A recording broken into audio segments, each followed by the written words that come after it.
ርቀት ያለውን መንገድ ያለ ዘመድ ብቻዋን ልትጓዝ አትችልም በፍጹም ብሏል። ስለዚህ ከ80 ኪሎ ሜትር በላይ ከሆነ መሕረም ያስፈልግሻል።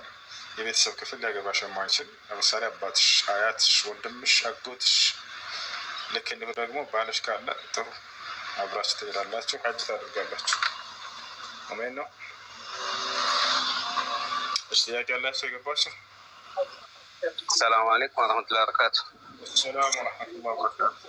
ኢንሻአላህ ይሰማል አይደል? ጥሩ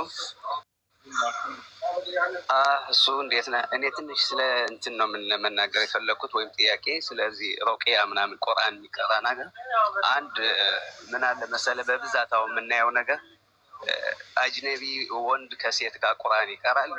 የተጨባጭ ነገር ባናይም ብዙ ነገር እንሰማለን ማለት ነው። ሌላው ደግሞ እዛ ሩቅያ ቁርአን ሊያቀራልህ ወይ እየቀራልህ ኮሎ ሐሲድ እንትናን ያረገልህ ብሎ ከሰው ጋር የሚያጣሉ ይሄም አሉ። ይሄ በሸሪዓችን እንዴት ነው ይታያል? ይሄን ልትመልስ። እሺ በዚህ ጊዜ እየተከሰቱ በጣም ታላላቅ ፊትናዎች መካከል በቤተሰብ መካከል፣ በጓደኞች መካከል፣ በጎረቤቶች መካከል አንድ ሰው ቁርአን ይቀራና የታመመ ሰው ላይ ከዚያ በኋላ የሚቀራው ሰው ውስጥ ያለው ጅን የሚናገረው ንግግር አምኖ ትክክል ነው ብሎ ተቀብሎ ሰዎች መካከል የሚፈጥሩ ሰዎች ችግርን የሚፈጥሩ ሰዎች አንደኛ የጅን ሊታመን አይገባም።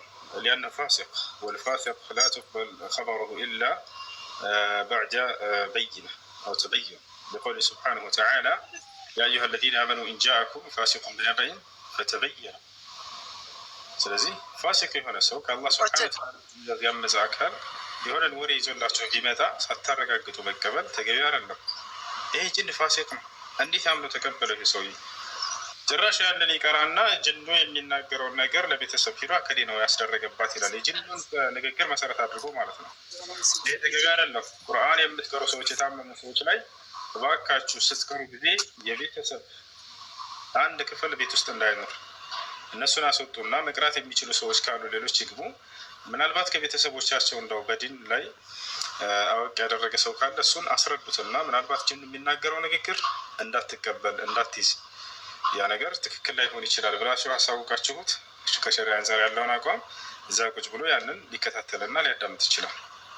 ከዛ ውጭ ግን ጅኑ ላይ የቀራችሁትን ነገር ጅኑ የተናገረውን አምኖ መቀበል ተገቢ አይደለም። እሺ ሻሃዳ መያዝ ይፈልጋል ለምትሉ ልጆች